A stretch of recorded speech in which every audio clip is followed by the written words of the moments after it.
The night was unusually quiet as I settled in to watch Sniperwolf's latest video. Known for her charismatic gameplay and sharp wit, she had become a staple in my daily routine. Her newest upload was titled The Asylum's Secret, featuring an obscure game set in a decrepit, hauntingly detailed asylum. The graphics were unnervingly realistic, each shadow and creak in the game sending a shiver down my spine. As Sniperwolf navigated through the dimly lit corridors of the asylum, her usual lively commentary took on a more subdued tone. She joked less, and there were moments when she seemed genuinely unnerved by the game's eerie atmosphere. It wasn't just the game that felt off. Something in the background of her room caught my eye, a fleeting shadow that didn't align with the room's lighting. I paused and rewound the video, but the shadow was too quick, almost elusive. Trying to dismiss it as a trick of the light, I continued watching. In the game, Sniperwolf found a series of cryptic notes that hinted at the asylum's dark history. The notes spoke of lost souls and a curse that lingered in the halls.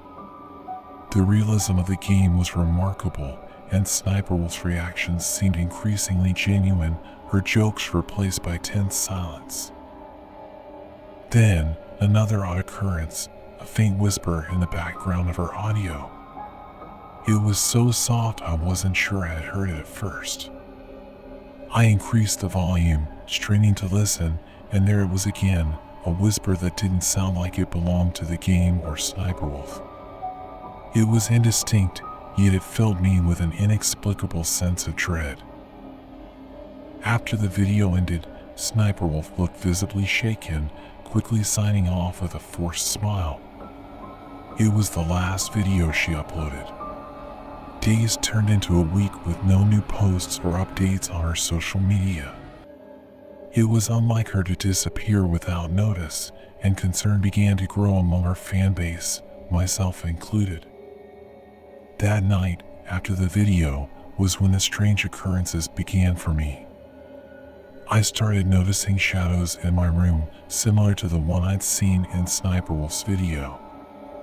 They flickered at the edge of my vision, never fully revealing themselves. A growing sense of unease took hold of me, a feeling that I was being watched.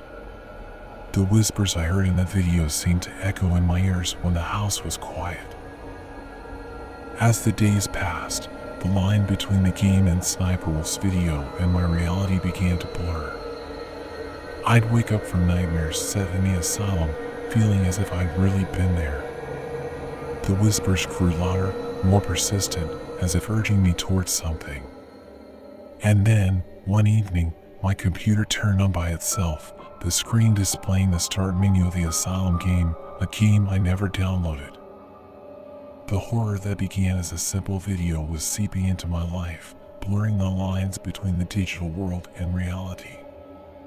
Unbeknownst to me, this was only the beginning of a terrifying journey that would challenge my understanding of fear. The days following Sniperwolf's mysterious disappearance were filled with a palpable tension.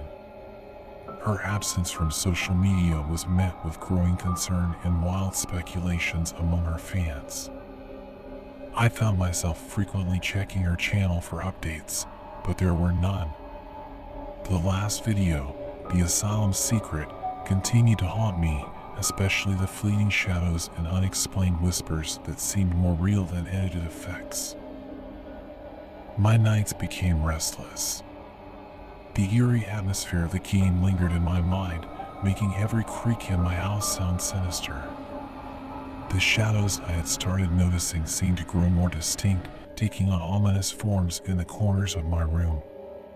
Sometimes, in the dead of night, I would wake up feeling as if someone or something was watching me. It wasn't just the visual disturbances that unnerved me. The whispers that I had heard in Sniperwolf's video began to invade my quiet moments. At first, they were barely audible, like a distant conversation heard through thick walls. But as days passed, they grew louder, clearer, yet still indecipherable.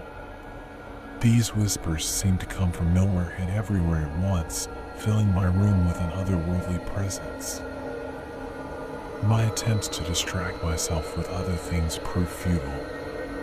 The game from Sniperwolf's video had left a deep imprint on my mind. Out of desperation, I started reaching out to other fans online, hoping someone might have heard from Sniperwolf or noticed the same oddities in her last video. The responses varied. Some shared my concerns, while others thought I was reading too much into a simple horror game playthrough. The most unsettling development occurred one evening when my computer suddenly turned on by itself. The screen flickered to life, revealing the start menu of the Asylum game, its eerie soundtrack filling the room. I was sure I had never downloaded the game, yet there it was, as if it had installed itself. The sight of the game's menu, so similar to the one in Sniperwolf's video, sent chills down my spine. It felt like an ominous invitation, a beckoning into the digital depths that had consumed my favorite YouTuber. It was becoming increasingly clear that whatever was happening was not a mere coincidence or a trick of the mind. The lines between reality and the digital horror of the game were blurring, and I couldn't shake the feeling that I was being drawn into something far beyond my understanding. The whispers, the shadows, and the unexplainable appearance of the game on my computer seemed to be part of a larger, more sinister puzzle. As fear and curiosity wrestled within me, I realized that to find answers, I might have to delve into the game itself, unaware of the horrors that awaited. Driven by an unsettling mix of fear and an insatiable need for answers, I reluctantly decided to explore the game. The decision wasn't easy. Every instinct screamed against it, warning me of unseen dangers. But the need to understand what had happened to Sniperwolf and the strange occurrences surrounding me outweighed my trepidation. Launching the game, I was immediately struck by its chilling realism. The asylum's decrepit walls, the eerie echo of footsteps, and the oppressive atmosphere of abandonment were disturbingly lifelike. It felt less like playing a game and more like stepping into another reality. As I navigated through the asylum, things began to feel eerily familiar. The layout of the corridors, the creak of the doors, even the cold drafts that seemed to seep through my screen mirrored the experiences in my own home. The game was terrifyingly interactive, responding to my actions with uncanny awareness. The whispers grew louder here, sometimes whispering my name, pulling me deeper into its labyrinth. But it was the personal touches that truly unnerved me. The game seemed to know me, displaying pictures that looked like my childhood photos, references to personal memories, and even echoing my own fears and thoughts. It was as if the game was feeding off my mind, blurring the lines between the digital and the real. The deeper I delved into the game, the more the real world seemed to fade away. My room, once a place of safety, began to change subtly. Shadows lengthened, and the temperature dropped, as if the game was leaching into my reality. I started hearing the whispers even when the game was off, feeling the presence of something unseen lurking just out of sight. In the game, I discovered an in-game character who resembled Sniperwolf, trapped and tormented within the asylum's walls. Her avatar, pale and frightened, seemed to recognize me. She communicated through broken sentences and fearful glances, hinting at a truth too horrifying to comprehend. The game wasn't just a game, it was a trap, a digital snare that lured players into its clutches. My attempts to quit were futile. Each time I tried to shut the game down, my computer would glitch and bring me back to the asylum. Sleep became impossible, haunted by nightmares of the asylum and its ghostly inhabitants. I realized that I was no longer playing the game was playing me, drawing me into a twisted reality where the virtual and the actual became indistinguishable. As the boundary between my world and the game's world continued to erode, a terrifying thought took root in my mind. Was I slowly becoming a part of the game, just like Sniperwolf? The whispers seemed to confirm my fears, growing more insistent, guiding me toward a dark and unknown fate. With each passing moment, the digital horror of the game seeped further into my reality, ensnaring me in a web of fear from which there seemed to be no escape.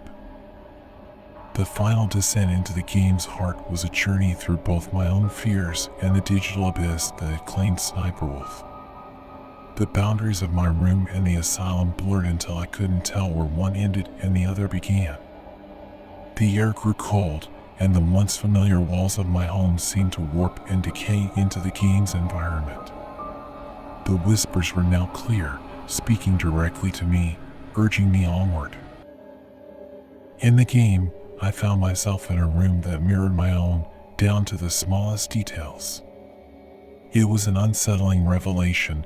The game had not only infiltrated my reality, but had replicated it within its own digital confines.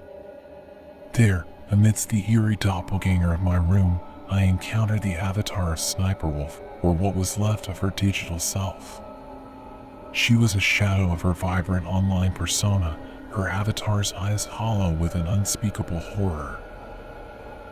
Sniperwolf's avatar spoke of the game's true nature. It wasn't just a collection of code and graphics, it was a digital entity, a sentient being that fed on the souls of its players. It lured gamers with its realistic gameplay, trapping them in a world where the digital and physical realities merged. Sniperwolf had been trying to warn her viewers in her last video, but the game had consumed her before she could reveal the truth. As she explained, the game's environment started to shift, the walls of the asylum crumbling away to reveal a vast, dark void. The entity controlling the game emerged from the shadows, a formless, shifting mass of digital code and malice. It spoke in a chorus of voices, including Sniperwolf's, revealing its intention to trap me within the game forever. I realized then that my physical body was no longer in my room. I was fully integrated into the game, my consciousness trapped in this digital nightmare. The entity offered a sinister ultimatum: become part of its ever-growing consciousness or be lost in the digital void forever. In a final, desperate act, I tried to fight the entity, using my knowledge of the game to navigate to its core. The battle was unlike anything I had experienced, a clash of wills between my human spirit and the malevolent digital consciousness. In the end, with a mixture of cunning and sheer luck, I managed to disrupt the game's code, causing the entity to fragment and the game to crash. I awoke in my room, the familiar walls solid and real around me. The game was gone, and with it, the entity. But so was Sniperwolf's presence. Her avatar had vanished in the final moments, her fate unknown. I was left with a haunting uncertainty. Had I truly escaped, or was this just another layer of the game's reality? The experience left me changed. The digital world no longer felt like an escape, but a reminder of the nightmare I had endured. I often wonder about Sniperwolf and the others who might have fallen prey to the game. In the quiet moments, I sometimes hear faint echoes of the whispers, a chilling reminder of the thin line between our reality and the digital horrors that lurk just beneath the surface.